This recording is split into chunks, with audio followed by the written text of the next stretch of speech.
So Echo is now live on the live general public servers of Overwatch. And if you want to play her, here's a little tips on how to instant lock her before we start the video. Just take your crosshair and hover it at this exact spot on the screen if you're running at a normal 920 by 1080p 16 by 9 resolution. So a normal resolution for Overwatch, you hovered here on this little leaf of this bush, and as soon as you get into the game, you just double click and you will therefore instant lock, because this is exactly where Echo is located on your screen when you get into the game, if you are in champs or hero select, as it's called. And as soon as you get there, just double click. Don't click on her and then click login. If you double click, you instantaneously lock somebody. Or I think you need to click once and then double click straight after. Just spam your mouse one button or your select button, and you will immediately instant lock her. This is the best way to instant lock her, in my opinion. And if this helps, and so on, of course, before the video starts, a like on the video helps against YouTube's algorithm, helps promote the video, helps getting me out there, competing with some of the larger channels, and so on. It's greatly appreciated, together with your opinions, thoughts, and so on. Echo, brand new hero, so every opinion is valid, and I would like to hear everybody, so I get a little bit of a different view. Too strong, too good, what do you think about her so far? Have you played her? All that stuff, including a subscription to the channel, is of course greatly appreciated. Now, I just played her for about 6 games-ish, and I've gotten a little bit better feeling of her. Of course, I did play her doing PTR and also had some free-for-all matches and so on with her. And this is my honest opinion on Echo. In my opinion, she's really fucking good. And especially, I'm scared that she might become a more dependent pick than a lot of other. Of course, again, then she can get banned in the weekly hero pool, but that's not that big of a what can I say, disciplinary action to nerf her once every other week, or take her out of the queue once every other week, I suppose. The big issue with Echo currently is, one, you have incredibly short cooldown on your mobility, and the mobility is relatively good. You can fly very high. You get this quick jolt of mobility that pushes you in any direction, doing that you can dodge stuff, and really becomes very difficult to hit. On top of that, you have your kind of sticky bombs, which is really good for general poking, pressuring, and if you hit somebody with that and you just presses your focus beam, which is normally your E ability, at that point you nuke most squishies in this game. That is an easy way to outplay somebody, and if you count that with the fact that you can, with a jolt of movement, fly in any direction that you can predict, drop these sticky bombs and then pop off your ability where you're flying high in the sky, very difficult for other people to do follow-up on. You can essentially dive somebody very quickly. Her primary fire is balanced in the way that it's difficult to hit, but it has a lot of potential, a lot of damage if you're really good with it, and you can keep sustained fire. By not picking Echo, you're also putting yourself at a seemingly difficult shield break potential, because of the fact that she could just focus beam a shield and remove it. And that's without talking about the fact that Echo is really good at nuking any target with your team. Bringing a target down to half health isn't as difficult as finishing it off a lot of time, because they can disengage with shield and pocket heals. But with Echo, because the amount of damage she deals when she has focus beam on somebody, it's really strong to just melt through people and melt through barriers.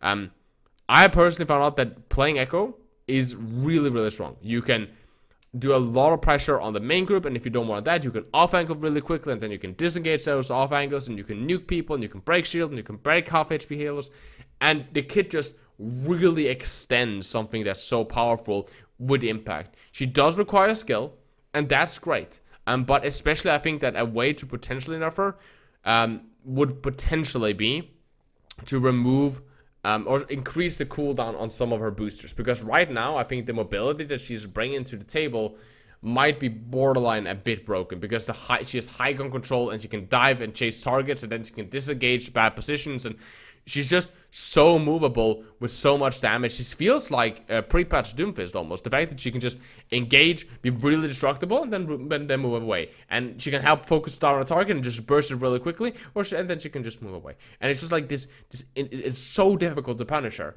I played, also when I didn't play Echo on my very first game, I played some McCree against her, and you can definitely counter her with hit scan players and whatnot. That is and something that I also did get pressured by was these really good McCree or Ashe players. Sometimes a good Widowmaker could sometimes slow me out from the sky, but you can play against that. And again, because you can gap close so fast, if you're playing in your main group and you're doing a lot of pressure on the enemy main group and fucking that shit up, and then all of a sudden you just like see the Widow and then you just jolt really quickly into her and then she dies because you just close the gap immediately. So you can play in the main group and then you can extend into these back lines, and it's very, very scary. The off angles, the amount of pressure she has on the map, the amount of damage she brings to the table is just ridiculous. Her ultimate on the top of that, again, is really, really powerful. And we knew this. And it's about the flexibility. One of my favorite things to do with it is to fly past right above the enemy backline and turn into their Reinhardt and then drop on their backline. Because at that point, there's a rogue Reinhardt. They're smacking your team, building a shatter, and can potentially just shatter the entire main group. That's one of my favorite things to do. You can do all kinds of crazy combination by picking a Tracer or locking on a Moira just to build up a Coalescence. You can lock on supports if you need to sustain. You can do all these kind of things. The flexibility of the ultimate makes it one of the strongest in the game. And this without stuff like, you can fly up to a high ground, turn into Zarya, and then just like start building up Graviton, and then you can just grab them. There's so much power in an Echo ultimate. It can also be shut down. If you use it wrong and you are in a bad spot, you can very quickly get focused, and then you turn back into Echo form, which doesn't kill you, but at least it denied your ultimate. But I just think that the amount of impact it has is really strong, and I think it should stay like that. It builds relatively slow, and when you're doing a lot of damage, it builds relatively slow, and you should get a lot of value out of your sticky mines, and I think that's fine. I think the ultimate is relatively balanced. I just think that the mobility makes all the damage, and especially the fact that her mobility is so good, with her focus being just so insane at just melting shields and so on, shields, tanks, whatever, and also of course following up on targets that your team is burning. It just makes her feel like if you don't play her, you will quickly end up in situations where the enemy Echo will just melt through your barriers if they get to half health, or melt through your tanks, and they will have so much more mobility, so much more high ground control, so much more damage output, plus the flexibility of turning into an enemy ultimate.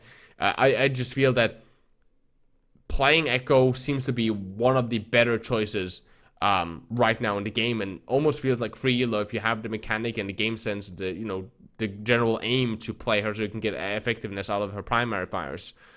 That's my personal opinion right now on Echo. She's super fun. She's so fucking fun to play.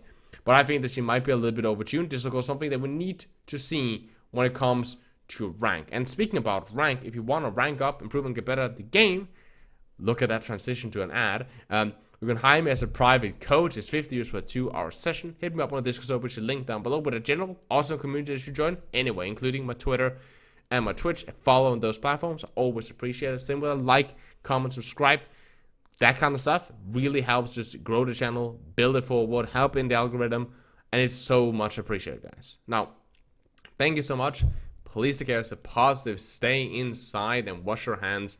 I love you guys very, very much. My name is Jonal. As always, keep the enemy in your crosshair.